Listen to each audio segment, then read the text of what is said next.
hormat, kemuliaan hanya bagi Engkau Yesus, Raja di atas segala raja. Pujian ini adalah pernyataan iman kami Tuhan, bahwa sekali pilih Yesus, kami tetap memilih Yesus. Terima kasih buat hari ini kami boleh merayakan kenaikan Yesus ke sorga. Dan itu memberikan jaminan kepastian bagi kami bahwa kami mengikuti Tuhan yang benar. Terima kasih Bapak, urapi hamba-Mu yang tidak ada apa-apanya. Di dalam nama Yesus buka hati kita bagi firman Tuhan, sama-sama katakan amin. Tepuk tangan sorak-sorai buat Tuhan Yesus. Iya, silakan duduk. Shalom Bapak Ibu. Bagaimana kabarnya hari ini? Luar biasa, kita bersyukur kita bisa merayakan kenaikan Kristus ke surga. Ya, semua itu adalah satu bukti bahwa kita mengikut Tuhan yang benar. Mari buka bersama Kisah Rasul pasal yang pertama, ayat yang ke-6 sampai ayat yang ke-11, saudara. Kisah Rasul 1 ayat yang Kisah Rasul 1 ayat 6 sampai ayat 11. Kalau sudah dapat kita baca bersama.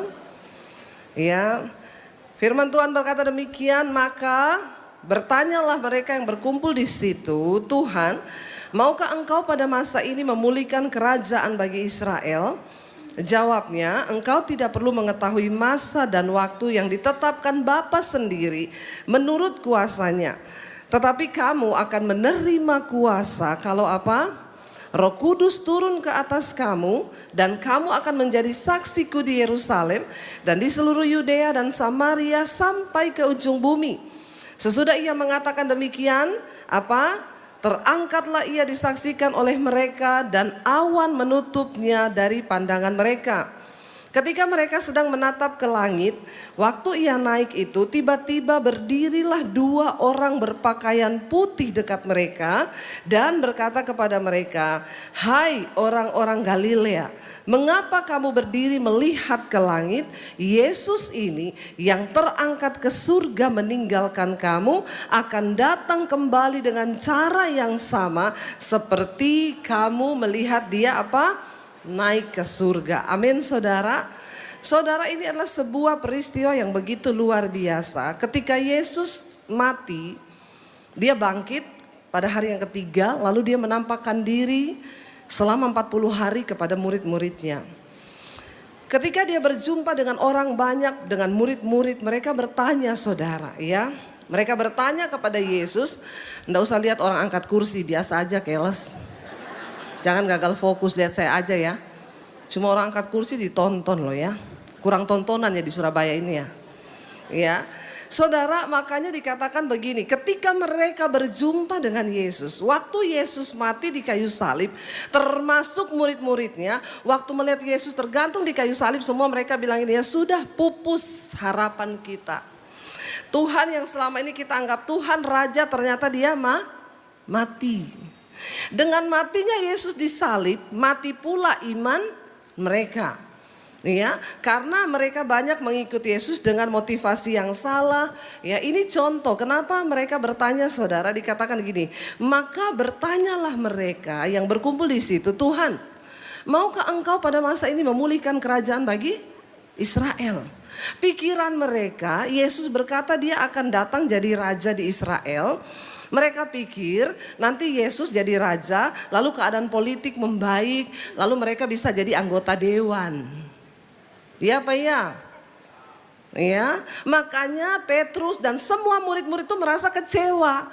Bahkan termasuk Thomas, ketika Yesus mati, mereka semua sudah hilang saudara. Ya. Dan pada waktu itu banyak yang berpikir bahwa Yesus berkata dia menjadi raja atas Israel, benar-benar raja seperti Raja Saul dan Daud. Lalu ketika Yesus mati mereka pikir, alah jangankan boro-boro jadi anggota dewan ya. Kita sudah kampanye nih kemana-mana ikut dia, ternyata mati disalib. Tapi Alkitab berkata Yesus bangkit pada hari yang ketiga. Nah ketika dia bangkit dia menampakkan diri kepada murid-murid dan orang banyak melihat. Makanya kesempatan terakhir mereka pikir, coba tanya dulu sebelum dia kemana-mana, mana janjimu bahwa kau akan pulihkan kerajaan Israel. Lalu saudara ketika itu Yesus berkata begini, Engkau tidak perlu tahu ya masa dan waktu yang ditetapkan Bapa sendiri menurut kuasanya. Cuma satu hal yang aku mau ngomong, bahwa kalau Roh Kudus turun ke atasmu maka kamu akan menerima kuasa, saudara. Sesudah ia mengatakan demikian, terangkatlah ia disaksikan oleh mereka dan awan menutupnya dari pandangan mereka. Saya kemarin baru pulang dari Israel ya, berapa minggu yang lalu. Dan kita datang ke gereja yang dianggap menjadi gereja sebagai tempat Yesus naik ke surga. Ya, di situ ada batu yang dianggap batu itu adalah tempat telapak kaki Yesus waktu naik ke surga. Saudara mendengar cerita ini dan kisah ini, ya saya membayangkan kalau hari itu saya ada di situ dan melihat semua kejadian itu, wow nggak saudara? Ya wow loh ya, mereka bisa melihat Yesus naik ke surga dan semua firman-Nya digenapi. Tapi kita lihat atau tidak lihat itu tidak akan memupuskan iman percaya kita tentunya, karena Alkitab berkata berbahagialah mereka yang tidak lihat tetapi percaya. Yang pertama saudara, apa makna kenaikan Yesus ke surga? Yaitu yang pertama, Yesus naik ke surga memberikan kepada kita keyakinan dan kepastian. Ya, bahwa kita itu percaya kepada Yesus, kita percaya kepada Tuhan yang benar, Yesus adalah Tuhan dan Juru Selamat. Dengan terangkatnya dia ke sorga dan Alkitab berkata semua mata memandang loh. Ada saksi saudara. Iya, kalau kita pergi ke Israel, kenapa saudara kita melihat tempat-tempat itu tempat yang bersejarah? Salah satunya ketika kita pergi ke gereja segala bangsa. Di situ ada pohon zaitun yang dianggap dari zamannya Tuhan Yesus pohon itu. Itu batangnya besar sekali tapi memang dahannya kecil-kecil ya. Pohon zaitun adalah sebuah pohon yang susah mati. Walaupun sudah mati, kalau kena air sedikit dia keluar cabang baru. Kenapa pohon itu dikatakan dari zamannya Tuhan Yesus? Itu tidak sembarangan dikatakan, oh ini pohon dari zamannya Tuhan Yesus. Ada fakta ilmiah, para ahli yang menyelidiki. Ya, memakai karbon 14 bisa diteliti ini pohon umur berapa, orang ini umur berapa, tulang yang ditemukan orang mati ini dia sudah berapa ratus tahun, mumi itu berusia berapa tahun. Jadi tidak sembarang orang bilang oh ini dari zamannya Tuhan Yesus, oh ini ada bukti dan fakta secara ilmiah baru bisa dikatakan itu sah. Ya, amin. Karena kita nggak bisa membodohi semua orang. Ya, jadi saudara bukan secara ya cuma dibilang gitu itu dari zaman Yesus, tapi itu semua ada sejarah ya. Makanya yang belum pernah ke Israel berdoa saudara ya. Satu saat bisa pergi. Orang ke Israel itu bukan karena ada uang. Jangan langsung begini. Saya lihat tuh kalau saya bikin perjalanan ke Israel ya nggak ada uang bu. Saudara, orang ke Israel itu ada yang punya uang tapi nggak bisa berangkat. Ada yang gak punya uang tapi bisa berangkat. Ini kok mukanya muka-muka heran dan tidak percaya ya. Kalau gak percaya gak usah bengong gitu ya. Contoh orang gak punya uang bisa berangkat. Saya pelayanan ke satu perusahaan. Saya ketemu sekretaris yang ngurusi jadwal saya, dia jemput saya di pintu. Bu Debbie, saya dengar ibu mau ke Israel ya. Iya, ikut yuk. Nggak mungkin bu, saya ini nggak punya uang. Saya cuma karyawan biasa, gimana bisa berangkat? Jangan bilang nggak mungkin. Mau ndak? Amin, mau. Ngomong dulu mau. Bosnya datang salaman sama saya. Shalom Bu Debbie, shalom Pak. Pak, Bapak nggak ikut saya ke Israel? Aduh, saya nih full bu waktu saya. Tapi nggak apa-apa. Saya berangkatkan 10 orang ya. Langsung sekretarisnya tanya, kamu mau nggak? Mau Pak. Saat itu juga loh dijawab. Langsung saya bilang sama dia, tuh Tuhan ajaib nggak? Baru loh saya bilang jangan ngomong nggak punya uang, percaya. Langsung ini beneran Pak, beneran. Ada yang punya uang sudah daftar, batal berangkat. Punya uang loh. Makanya ya orang ke Israel tuh bukan karena soal kau punya uang atau tidak ya, tapi soal perkenanan Tuhan. Amin. Saudara kan pengen lihat ya tempat Yesus dibaptis ya, di mana Yesus berdoa Bapa kami, supaya kita ini semakin yakin, karena banyak orang itu setelah melihat baru percaya. Yesus naik ke surga yang pertama memberikan kita keyakinan, kepastian. Kenapa saudara? Karena manusia itu semua membutuhkan keyakinan dan kepastian. Ada nggak manusia yang mau digantung? Ya, dikasih janji palsu, PHP. Ya, ini dalam urusan bisnis aja semua orang butuh kepastian. Saudara tagih utang sama orang, ya. Kapan kamu bayar? Ya mungkin ya kalau nggak meleset atau ya semoga ya minggu depan. Jangan semoga, karena semoga itu semua mogok dan gagal. Benar apa benar? Ya, kamu kasih saya kepastian dong. Loh, manusia itu dalam hidup ini membutuhkan sebuah kepastian. Saudara pacaran, kalau nggak pasti ngapain? Anak muda denger ya, kalau kau belum pasti mau menikah, nggak usah pacaran.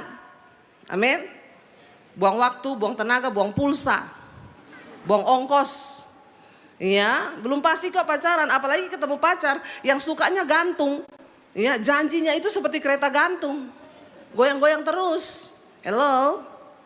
Ya, kalau nggak pasti itu nggak usah dulu. Ya, mana ada orang kita pacaran sudah sekian tahun loh, kita ini mau nikah apa enggak? Ya nggak tahu ya, nanti kita lihat-lihat dulu. Kalau kayak begitu putus aja. Amin. Yang muda-muda ini loh, yang muda aja, yang tua nggak usah amin. Memang Bapak masih kasih janji sama siapa? Ikut amin yang tua-tua, yang muda malah nggak ada amin, malah bapak-bapak sama ibu-ibu amin. Ya, jangan ya mau janji-janji gombal begitu ya. Jangan mau saudara. Karena kita ini membutuhkan kepastian.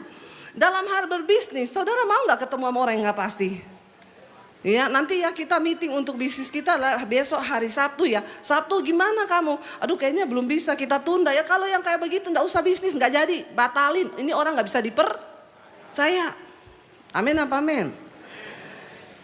Apalagi di dalam hal beriman. Ini hidup antara hidup dan mati. Ini urusannya sampai pada kekekalan. Amin saudara. Ya kalau kita ikut Tuhan yang tidak pasti, buat apa? Saya kemarin ketemu satu orang saudara. Ya kita ngobrol-ngobrol, ada satu janji lah kita ketemu sama orang. Tapi tampaknya Kristen. Lalu saya tanya, Pak maaf Bapak Kristen? Dulu Bu, sebelum menikah. Dulu sebelum menikah. Lah terus sekarang Pak, sekarang saya udah pindah. Kenapa? Ya karena saya ketemu jodoh. Saya bilang, karena ketemu jodoh Bapak tinggalin Tuhan Yesus? Tapi kita nggak bisa paksa, saya juga nggak bisa marah. Karena orang ini beragama Kristen tapi tidak berkeyakinan kepada Tuhan. Amin. Saya nggak heran kalau ada artis, ada orang ketemu jodoh tinggalin Yesus. Dia cuma beragama Kristen tapi tidak berkeyakinan kepada Tuhan Yesus. Jangan sampai saudara duduk sehari ini di sini saudara Kristen tapi saudara tidak punya keyakinan. Makanya negara itu menjamin hak warganya untuk memeluk sebuah keyakinan. Namanya juga keyakinan, itu adalah hak pribadi, tidak bisa dirubah. Ya kalau saya nggak yakin ya ngapain gitu ya. Saudara, lalu saya tanya, kenapa Bapak bisa tinggalin Tuhan Yesus? Iya loh Bu, dia cerita, saya ini dari muda dulu pelayanan. Ini memang hari-hari ini panas sekali ya saudara ya. Memang matahari bertambah panas, neraka mulai terbuka. Makanya bertobat ya, benar saudara ya, bertobat, nggak Anda bertobat nih sudah mau kiamat, benar. Lalu saudara saya bilang, Bapak kenapa pindah agama Pak? Ya Bapak enggak yakin. Saya ini Bu, dia bangga saudara cerita. Dulu saya ini pelayanan di gereja, guru sekolah minggu. Saya jemput oma-oma itu ya kalau mau doa puasa. Saya yang jemputin mereka. Saya ini dulu juga sering nganterin pendeta, dia sebut pendeta ABC. Saya tuh melihat dia cerita begitu dalam hati saya kasihan ya. Ternyata banyak orang Kristen yang beragama Kristen tapi tidak berkeyakinan. Nah hari ini peristiwa kenaikan Kristus itu memberikan keyakinan. Amin. Tapi memang yang namanya manusia itu yakin susah. Saudara tahu Thomas itu murid Yesus. Thomas itu ikut pemuritan dengan Yesus 3 tahun selama Yesus ada di bumi. Yesus ngajarkan tentang kebenaran, Yesus ngajarin tentang Injil, Yesus ngajarin tentang nilai-nilai kerajaan Allah. Tapi ternyata waktu 3 tahun pemuritan, bahkan gurunya Yesus sendiri loh. Saya mau tanya sama saudara, Yesus bisa gagal nggak? Halo, Yesus bisa gagal nggak?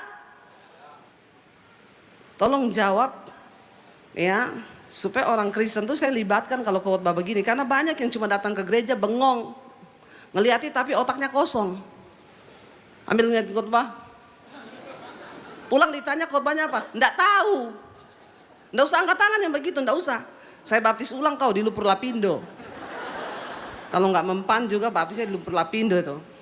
Saudara, ya benar nggak saudara? Banyak nggak orang yang seperti itu? Thomas ini yang muridkan Yesus 3 tahun. Yesus loh, bukan Debbie Basir, bukan Pak Samuel, bukan Michael Gunawan. Yesus sendiri yang muridkan. Kurang apa coba? Dengan mata kepala Thomas melihat orang lumpuh dari lahir 38 tahun disembuhkan Yesus di kolam Bethesda. Dengan mata kepala Thomas melihat buta dari lahir disembuhkan Yesus dengan mata kepalanya sendiri.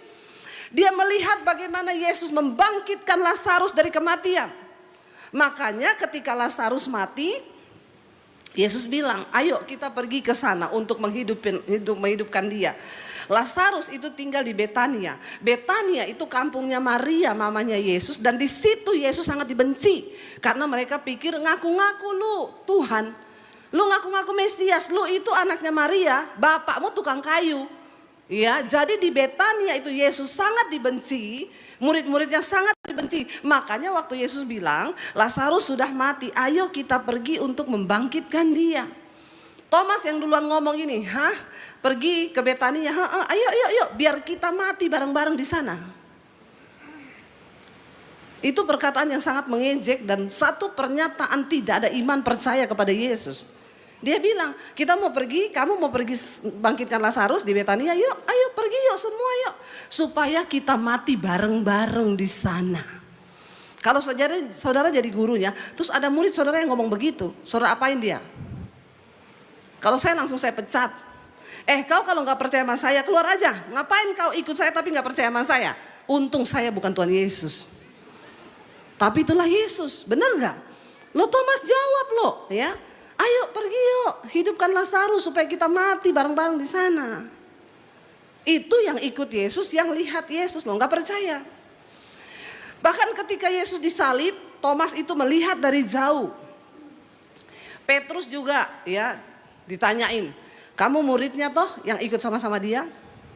Petrus bilang, enggak, aku enggak kenal dia. Ya. Lalu ditanya orang lain, enggak, tapi kita sering lihat kamu sering belajar sama-sama dia, jalan sama-sama dia. Enggak, sumpah demi Allah. Kagak, aku enggak kenal dia. Yang ketiga kali, kamu loh sering kok kamu makan sama dia. Enggak bener, aku enggak kenal. Lalu ayam berkokok. Dan Petrus ingat Yesus udah ngomong, ayam berkokok, sebelum ayam berkokok 3 kali kamu sudah menyangkal aku. Ya. Mereka itu mengikuti Tuhan Yesus loh. Waktu Yesus disalib, Thomas melihat dari jauh, pupus sudah imannya. Mana Tuhan yang berkata Tuhan? Ya ekspektasi mereka, Yesus itu jadi raja, lalu mereka jadi perdana menteri dan anggota dewan. Lumayan dapat banyak tunjangan.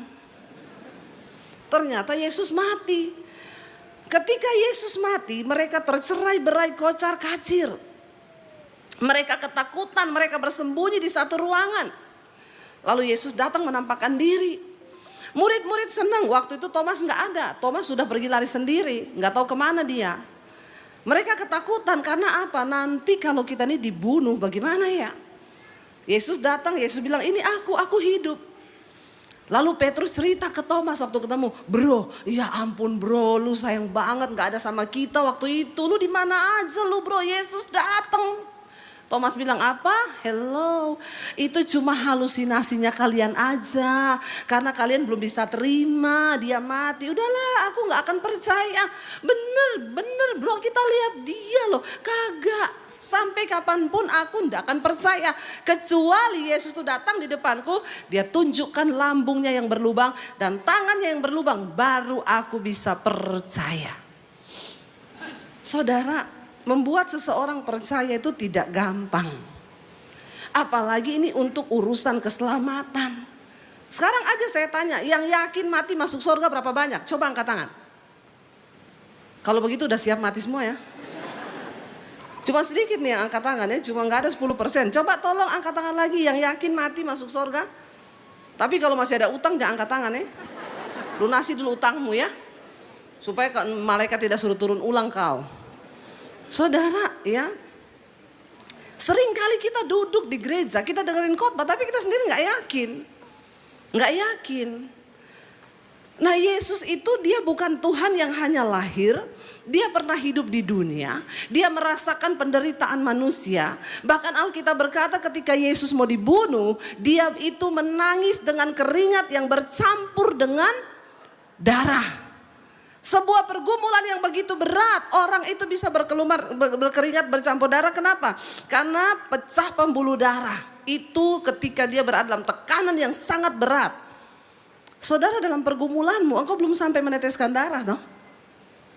Ada di sini yang bergumul, lalu keringatnya bercampur darah, ada? Belum ada. Ada bu, mimisan, itu beda. Ya, saudara, tapi Yesus pernah mengalami. Jadi kalau kita ini punya masalah, enggak usah terlalu alay lebay. Kita belum sama seperti Tuhan Yesus. Saya nih loh bu, saya tuh pengen mati aja. Kenapa? Saya nih pinjol. Alah, apalagi pinjol. Ya, itu bukan pergumulan yang benar-benar pergumulan. Itu pergumulan yang kau cari-cari. Tapi Yesus itu Tuhan yang pernah merasakan ada di dunia. Dia menderita, dia mengalami penderitaan yang begitu berat. Makanya dia bilang dalam keadaan sebagai manusia, dia ikut merasakan penderitaan, air mata, tekanan yang saudara alami. Makanya kalau ada masalah, tidak usah terlalu alay lebay. Ingat Yesus pernah mengalami itu lebih berat daripada kita. Hadapi masalahmu, syukuri masalahmu. Kenapa? Karena masalah itu sebuah tanda bahwa kau masih hidup. Amin. Jadi kalau ada masalah bilang terima kasih Tuhan. Aku ini berarti masih hidup. Karena cuma yang orang mati yang tidak ada masalah. Ya. Yesus pernah mengalami, bahkan bukan cuma itu dikatakan Yesus mati, bukan cuma mati, dia bangkit. Dia bangkit bahkan dia naik ke surga.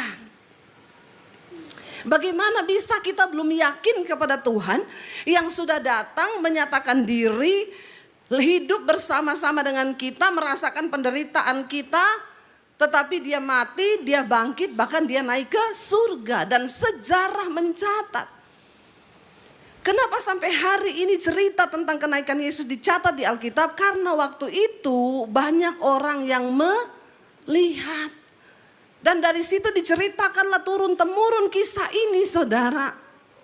Ya, makanya kita harus percaya dengan kenaikan Kristus ke surga. Itu menyatakan sebuah keyakinan bagi kita. Engkau percaya pada Tuhan yang benar. Dia adalah Tuhan. Dan Yesus satu-satunya juru selamat bagi kita. Katakan amin. Makanya jangan kau tukarkan Yesus hanya karena jodoh, hanya karena pacaran. Saya bilang kemarin sama bapak itu, bapak cuma karena jodoh tinggalin Yesus. Tapi saya sih nggak ragu pak, karena bapak belum punya keyakinan walaupun bapak beragama Kristen. Saya nih loh pak, karena Yesus saya tinggalkan keluarga saya. Saya terima Yesus tahun 95, diusir dari rumah. Kamu pilih Yesus atau keluarga? Kalau kamu pilih Yesus, tinggalkan keluarga. Jangan bawa apapun. Tapi kenapa Pak saya bilang saya keluar, saya tinggalkan semuanya dengan bercucuran air mata. Saya harus menjalani hidup tanpa ada uang 1 sen pun. Kenapa Pak? Karena saya mengalami perjumpaan dengan Tuhan Yesus dan ada sebuah iman. Saya yakin bahwa Yesus adalah Tuhan dan Juru Selamat. Amin saudara. Cuma karena jodoh, dan saya bilang sama dia, makanya Pak Tuhan bilang, berbahagialah kamu kalau karena namaku engkau meninggalkan ayahmu, ibumu, rumahmu, pekerjaanmu, apapun yang kau miliki. Aku akan mengembalikannya lipat kali ganda pada zaman ini juga, enggak tunggu kiamat. Kelamaan. Dan saya mau bersaksi di depan saudara, hari ini Tuhan sudah kembalikan semua itu kepada saya. Apa yang pernah hilang dulu, Tuhan kembalikan hari ini. Dan saya cuma bisa berkata, yes, dia Tuhan yang hidup. Janjinya, ya dan amin. Kenapa saya bisa yakin hari itu meninggalkan keluarga? Berat bagi saya, baru lulus SMA. Ya, tapi dapat tantangan begitu. Kenapa saya mau tinggalkan keluarga? Saya masuk di kamar, saya berdoa. Saya bilang, Tuhan kasih satu ayat firman yang akan membuat saya yakin untuk meninggalkan keluarga saya dan mengikut Engkau. Saya buka Alkitab, mata saya langsung tek di situ. Berbahagialah kamu jika karena namaku engkau meninggalkan ayahmu, ibumu, rumahmu, pekerjaanmu, bahkan apa saja yang engkau miliki, karena engkau akan memperolehnya lipat kali ganda. Dan saya melangkah keluar cuma karena satu ayat itu. Dan hari ini Tuhan buktikan semua itu, saudara. Dia kembalikan, saya mendapat banyak keluarga di dalam Tuhan. Ya, saya dipulihkan kembali dengan keluarga. Apa yang pernah hilang Tuhan kembalikan waktu engkau yakin dan percaya. Banyak mujizat tidak bisa terjadi dalam hidup kita karena kita ini nggak percaya sama Tuhan. Kita kurang yakin sama Tuhan. Ada masalah dalam keuangan, cepat-cepat mikir siapa yang bisa tolong ya. Langsung cepat-cepat pergi ke tempat menyelesaikan masalah tanpa masalah. Yang member ketawa nih. Itu penggadean. Ya, menyelesaikan masalah tanpa masalah. Ketika kita menghadapi masalah, apakah pernah kita datang duduk diam di kaki Tuhan dan berkata, Tuhan terlibatlah dalam hidupku. Terlibat dalam masalahku Tuhan. Aku pengen mengalami kuasa-Mu dalam hidupku. Dan aku pengen mendapatkan perkenanan Tuhan. Ayo saudara, dia hidup, dia ada dan Tuhan itu benar-benar nyata. Kenapa saya mengalami? Karena dari awal saya percaya Yesus, saya benar-benar yakin. Makanya berulang kali saya sampaikan, agama tidak bisa menyelamatkan engkau. Sekalipun KTP-mu Kristen. Kalau Tuhan Yesus datang ke kali kedua, yang terangkat cuma KTP-mu naik ke surga. Tapi orangnya tertinggal. Karena yang Kristen adalah bertobat. Ya. Ayo alami kuasa Tuhan dengan keyakinan. Jangan cuma punya agama tapi punya keyakinan kepada Tuhan. Sehingga hidup ini gak mudah diombang-ambingkan. Alkitab berkata barang siapa berpaling kepada Tuhan, engkau harus percaya bahwa Tuhan itu ada. Dan Tuhan memberi upah kepada orang yang sungguh-sungguh percaya kepadanya. Katakan amin. Kenapa kita nggak mengalami kemuliaan Tuhan? Kenapa kita nggak mengalami janji Tuhan? Karena engkau kurang percaya. Kurang percaya. Ya, mari punya keyakinan. Yang pertama saudara, Yesus datang membawa keyakinan. Yesus naik ke surga, memberi keyakinan bagi setiap kita. Yang kedua, untuk apa Yesus naik ke surga? Mari kita lihat bersama saudara. Yesus naik ke surga itu untuk memberikan dan menyediakan tempat bagi kita. Yohanes 14 ayat 1 sampai ayat yang ketiga saudara. Yohanes 14 ayat 1 sampai ayat yang ketiga kita lihat. Baca bersama 1, 2, 3.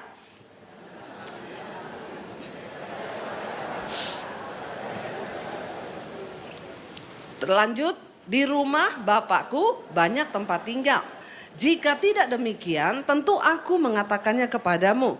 Sebab aku pergi ke situ untuk menyediakan tempat bagimu. Dan apabila aku telah pergi ke situ dan telah menyediakan tempat bagimu, lalu dikatakan apa? Di mana aku berada, di situ kamu. Wow, kurang yakin apa saudara? Kurang yakin apa? Di mana kita bisa menemukan seorang pemimpin? Ya, seorang Tuhan yang berkata, di mana aku berada, di situ kamu itu berada.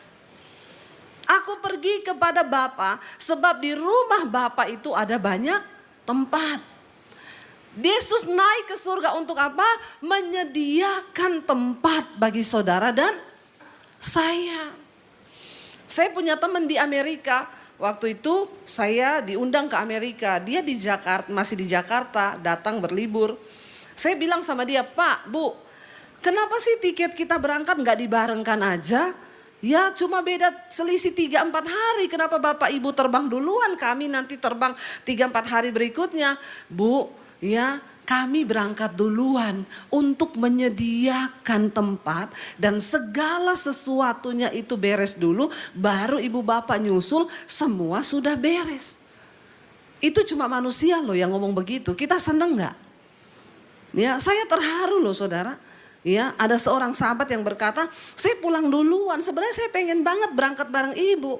Cuma kami pulang dulu, menyediakan semuanya, menyediakan tempat. Saya takutnya kalau kita datang di sana ucuk-ucuk nggak siap apa semua kan, ya saya mengecewakan ibu. Itu yang ngomong manusia, apalagi ini yang ngomong Tuhan. Yesus bilang, aku akan pulang, aku akan pergi untuk menyediakan sebuah tempat bagimu. Kenapa? Karena di mana aku berada, di situ pun engkau akan berada. Wow, enggak saudara? Ya, hebat enggak Tuhan kita? Jatuh cinta enggak sama Dia kita? Kita yakin enggak sama Tuhan? Yang bertanggung jawab bukan hanya ketika dia mati menyerahkan nyawanya bagi saudara dan saya. Tapi dia bilang ketika engkau mati satu saat nanti, aku pun menyediakan tempat bagimu. Wow saudara, tepuk tangan buat Tuhan kita yang hebat. Buat Yesus yang menyerahkan segala-galanya bagi saudara dan saya. Apa yang paling ditakuti manusia di dunia ini? Apa? Jawab. Kematian. Itu hal yang paling ditakuti oleh semua manusia. Tetapi itu juga hal yang tidak bisa ditawar oleh siapapun. Sekalipun engkau punya uang berapa T, kau tidak bisa tawar yang namanya kematian. Banyak orang mati pakai pesawat pribadi, dilarikan ke Singapura, dilarikan kemana. Kalau Tuhan bilang stop, stop saudara. Ya. Karena itu semua manusia membutuhkan sebuah keyakinan. Kalau mati nanti mau ke mana? Ya, saya pernah melayani orang, ya, dia bukan Kristen. Dia mati lalu dia hidup lagi. Dia bilang, saya melihat jalan yang gelap. Saya tidak tahu mau kemana arah. Tidak ada satupun petunjuk. Lalu ketika ada orang yang doakan dia, waktu dia mati itu ada yang berdoa dalam nama Yesus. Kan tiba-tiba dia anfal saudara. Lalu dia kayak orang mati begitu pingsan. Lalu ada pendeta yang doakan dalam nama Yesus, darah Yesus, darah Yesus. Dia bilang ketika dia mati itu, dia lihat satu jalan yang gelap. Dan ada roh ketakutan yang begitu mengerikan di sana. Tapi dia dengar ada yang teriak dalam nama Yesus, darah Yesus. Tiba-tiba dia hidup kembali saudara. Dan orang itu mendapatkan anugerah Tuhan ketika dia meninggal pada saat yang kedua benar-benar meninggal. Itu dia dikasih kesempatan Tuhan hidup 10 tahun lebih. Waktu yang kedua dia meninggal di tangan saya. Dengan doa dia menerima Yesus sebagai Tuhan dan Juru Selamat. Ya. Dan saya pernah mimpi waktu terakhir saya berdoa buat dia. Saya doa pelepasan ketika dia mau mati. Tuhan ingetin segala roh-roh. Dia pernah punya ilmu banyak. Punya ilmu kebal, punya ilmu hitam. Waktu dia mau meninggal itu, dia tarik napas itu gak mati-mati saudara. Akhirnya Tuhan ingetin saya, putuskan semua roh-roh kuasa gelapnya. Lalu saya bisikin di telinganya.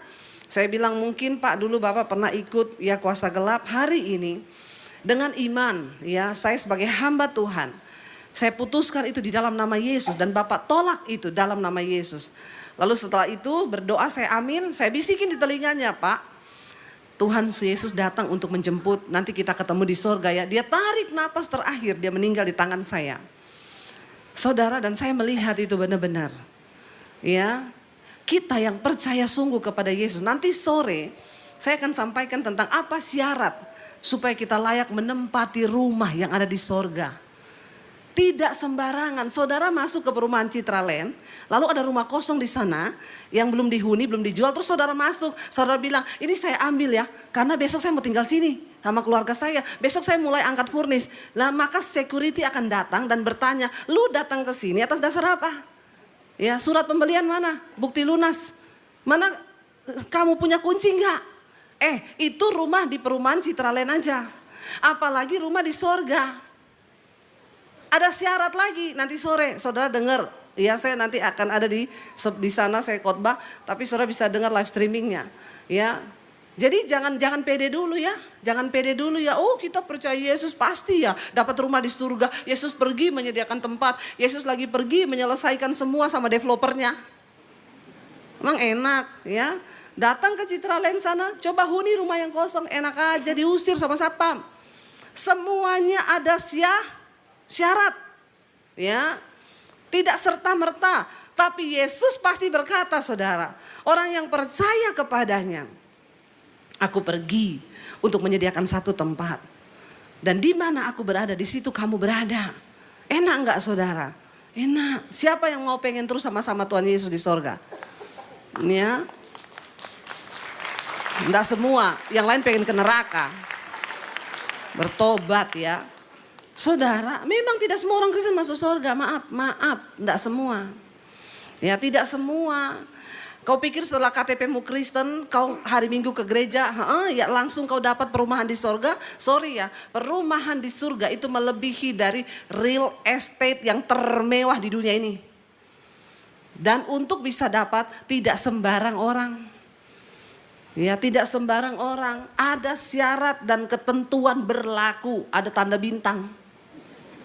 Ya, syarat dan ketentuan berlaku. Kalau kau tidak memenuhi syarat, maaf. Kekristenan itu bukan agama murahan. Tuhan tidak memberikan sesuatu yang murahan. Ya, ada syarat untuk bisa menempati perumahan yang Tuhan sediakan.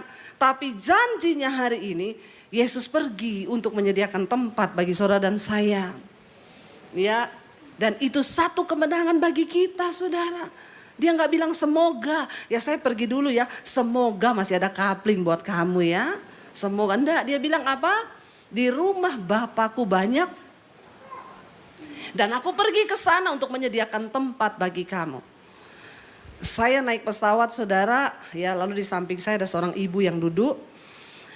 Saya pengen memberitakan Injil sama ibu ini, lalu saya tawari dia permen. Bu, ibu ada permen, ibu mau? Oh iya. Lalu dia tanya sama saya, mbaknya mau kemana? Saya bilang ya kita satu pesawat mau kemana? Oh iya mau ke Kalimantan. Iya. Kerja di mana mbak? Dia tanya sama saya. Saya bilang saya kerja di satu perumahan bu. Saya ini marketing.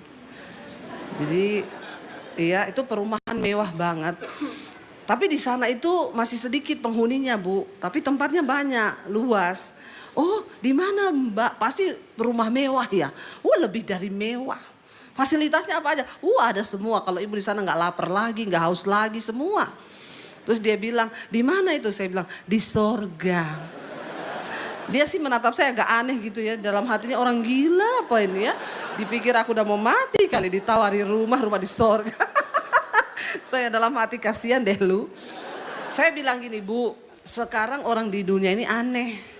Dia sudah investasi buat kuburan. Beli di tempat yang mahal toh. Di Jakarta San Diego Hills ya. Udah beli lubang teman saya di sini punya bu 5 lubang karena kami satu keluarga 5. Saya bilang oh kapan masuknya bu? Ya ampun ibu jangan ngomong begitu. Biasa orang kalau sudah siap lubang siap masuk. Ngapain ibu investasi buat beli tanah kuburan? Itu duit bisa dikasih buat hamba Tuhan di desa yang miskin, amin. Kalau kau sudah siap lubang berarti kau sudah imani kau masuk di situ. Jangan gitu Bu Debi, makanya aneh ya. Lubang tanah kuburan udah dibayar. Tapi dia belum siap mati, aneh enggak? Ditawari rumah di sorga malah bilang, ya Allah ini saya tawari rumah loh. Ya lebih dari kuburan. Nggak usah peduli matimu saudara.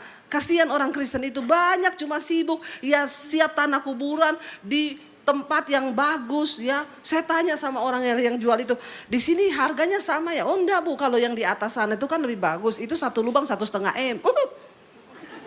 Kaget ya. Mati aja VVIP loh. Terus saya tanya sama dia, itu yang di atas sana udah pasti jalan tol ketemu Tuhan, langsung ke surga? Ya enggak bu, kalau gitu saya enggak mau ya. 1,5 M langsung ke surga mau enggak saudara? Mau, tapi kan enggak ada. Karena surga atau neraka itu berdasarkan syarat dan ketentuan yang berlaku. Ya, lalu ibu itu bilang, aduh ya ibu itu rumah di surga. Oh saya tahu, berarti ibu ini penginjil ya atau pendeta ya. Puji Tuhan dia tahu ya. Tadinya dia bilang, tadinya saya pikir ibu sekretaris loh. Ada tampang sekretaris lumayan saudara ya. Mana ada sekretaris gendut kayak saya. Puas, ketawa puas. Kalau orang mengejek kok ya seneng ya. Sekretaris itu kan langsing-langsing ya. Lalu saudara saya bilang, enggak Bu, saya tuh ini gini. Oh jadi ibu penginjil. Lalu saya bersaksi sama dia. Bagaimana saya berjumpa dengan Tuhan Yesus. Bagaimana saya mengalami Tuhan. Lalu saya tanya sama dia, Bu, kita di pesawat nih ya Bu. Kalau pesawat ini jatuh, ibu yakin gak masuk surga? Takut dia saudara. Memang penginjilan terbaik itu di atas pesawat. Apalagi tiba-tiba ada pengumuman. Ya, pengumuman para penumpang yang terhormat, kita sedang memasuki cuaca buruk. Kenakan sabuk pengaman, ya itu paling tepat itu. Dia bilang, aduh jangan ngomong begitu Bu. Loh mati itu kapan saja bisa datang loh Bu. Ingat ya, tua itu bukan syarat mati. Sakit juga bukan syarat mati. Buktinya ada atlet gym mati di tempat gym, ketiban alat berat. Ototnya kering, sangat kering. Ya, umurnya muda, sangat muda. Sakit enggak ada penyakit. Ya, sudah general check up tiap bulan itu. Gula normal, darah normal, semua normal ya. Bebas kolesterol, bebas utang. Tapi kalau waktunya mati, kau tidak bisa menolak. Coba lihat sebelah kananmu, jangan-jangan dia minggu depan udah gak ada. Loh bener. Lihat sebelah kirimu, jangan-jangan besok. Kita gak pernah tahu hidup ini. Pertanyaannya saudara, kalau mati mau kemana? Mau kemana mati? Ya, banyak orang yang tidak punya keyakinan akan kematian, makanya mereka takut mati. Makanya mereka takut mati. Kita harus siap. Ya, harus siap sedia untuk masuk kepada sebuah kematian. Nah, Yesus itu memberi jaminan. Aku naik, aku pergi kepada Bapa untuk menyediakan tempat bagimu, karena di sana banyak tempat. Ya, kita tidak perlu takut dengan yang namanya kematian. Orang yang sungguh-sungguh percaya kepada Kristus dan memenuhi syarat dan ketentuan yang berlaku, pasti jaminannya rumah Bapa di sorga. Amin. Cuma kadang sekarang yang bikin heran, orang mati tabrakan karena mabok. Lagi mabok naik motor saudara, tabrakan mati. Ya, tulisannya sampai ketemu di Yerusalem baru. Saya kadang bingung ya, Yerusalem yang mana ya? Jangan terlalu pede, ada syarat dan ketentuan yang berlaku. Nanti sore saya akan sampaikan bagaimana kita ini dalam hidup ini harus berjuang supaya kita memenuhi syarat itu. Yesus sudah memberikan jalan tol bagi kita, jalan yang terbuka. Tapi kesalahan dari kita, ya walaupun Tuhan sudah kasih tiket kita masuk, nih tiket ya kamu pergi ke Tunjungan Plaza. Kalau kita tidak melangkah atau tiket itu hilang di tengah jalan, maka kita nggak akan bisa menikmati hal yang ada di dalamnya. Demikian keselamatan. Jangan bermain-main saudara. Ya, mari kita sungguh-sungguh hidup dalam pertobatan. Mari kita sungguh-sungguh menghormati Tuhan. Tapi hari ini berita kemenangannya adalah Yesus memberikan jaminan kepastian. Yang kedua, Yesus memberikan jaminan sorga yang kekal bagi setiap kita yang mau percaya kepada Dia. Saya undang para imam musik maju ke depan. Saudara, jangan engkau tidak percaya. Ya, bagi kita yang sungguh-sungguh dalam Tuhan, bahkan kematian bukanlah hal yang menakutkan. Saya ini pernah cerita, saya tidur nyenyak banget, enak banget. Lalu ada suara yang bilang begini, kalau kamu tidur terus, kamu mati loh. Saya rasanya gak kepengen bangun, karena enak banget saudara. Tapi tiba-tiba saya bangun, kenapa? Saya ingat suami saya kawin lagi nanti. Langsung bangun saya. Ya, saya pikir anak-anak saya masih kecil, dia kawin lagi, dapat perempuan salah. Wah kasihan anak-anak saya, bangun saya gak jadi mati. Tapi benar saudara, kematian itu indah bagi orang yang sungguh-sungguh dalam Tuhan. Jangan takut, apalagi Dia menyediakan rumah bagi kita. Karena itu hari ini kita mau berkata, sekali Yesus, kita mau tetap pilih Yesus. Amin. Jangan pernah bimbang hatimu, jangan pernah ragu. Bangkit berdiri bersama.